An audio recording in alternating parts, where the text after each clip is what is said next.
एक योद्धा जिसने मुगलों को 17 बार धूल चटाई और बताया कि देश से बड़ा कोई नहीं। असम के महाराणा प्रताप के रूप में जाने जाने वाले इस वीर ने भारत का पहला महत्वपूर्ण युद्ध पूरी तरह से नदी में लड़ा और मुगलों को खदेड़ भगाया। हम बात कर रहे हैं अहोम साम्राज्य के महान सेनापति लाचित बोरफुकन की। 1671 में सरायघाट युद्ध के दौरान जब मुगलों की विशाल सेना और बड़ी बड़ी नावें ब्रह्मपुत्र नदी के मार्ग से हमला करने आई, तब गंभीर रूप से बीमार होने के बावजूद भी लाचित बोरफुकन ने सेना का नेतृत्व किया। छोटी नावों और कुशल रणनीति से मुगलों का ऐसा मुकाबला किया कि शाम होते होते 4000 मुगलों को मार गिराया और बाकियों को भागने पर मजबूर कर दिया। औरंगजेब ने लाचित की वीरता देखकर कहा कि अगर मेरे पास एक भी लाचित बोरफुकन होता तो मैं पूरी दुनिया पर राज कर लेता। लाचित बोरफुकन की रणनीति और नेतृत्व क्षमता आज भी इंडियन आर्मी के लिए प्रेरणा है। इसीलिए हर साल नेशनल डिफेंस एकेडमी में बेस्ट कैडेट को लाचित बोरफुकन गोल्ड मेडल दिया जाता है। और आरएसएस ने भी 24 नवंबर को लाचित दिवस के रूप में पूरे देश में व्यापक रूप से लोकप्रिय बनाने का बीड़ा उठाया।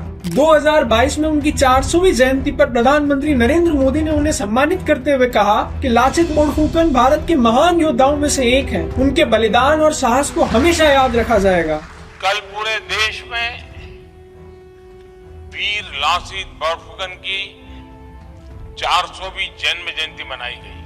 उनकी देशभक्ति का सबसे बड़ा उदाहरण क्या है? जब उन्होंने अपने मामा को किलेबंदी में लापरवाही के लिए मृत्यु दंड दे दिया और कहा कि देश से बड़ा कोई नहीं, चाहे वह मेरा मामा ही क्यों न हो। लाचित बोरफुकन असम के ही नहीं बल्कि पूरे भारत के नायक हैं। उनकी वीरता, नेतृत्व क्षमता और देशभक्ति आज भी हर भारतीय के लिए प्रेरणा है। आइए उनके बलिदान को याद करें और उनकी कहानी को हर कोने तक पहुँचाएं।